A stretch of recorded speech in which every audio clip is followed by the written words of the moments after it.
लग्नानंतर होईनच प्रेम या मालिकेच्या येणाऱ्या भागात आपण पाहणार आहोत. अखेर जीवा आणि काव्यात सत्य घरच्यांना समजलं असतं. पार्थ दादा जीवाच्या कानाखाली मारत म्हणतो, तूच काव्यावर प्रेम होत तर आधीच सांगायचं ना, का लपून ठेवलं?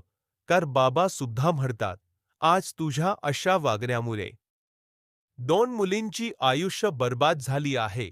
तर नंदिनी सुद्धा जीवाला म्हणते, तुम्हाला मी देव माणूस समजत होते. तुमच्यावर मी खूप विश्वास ठेवला होता.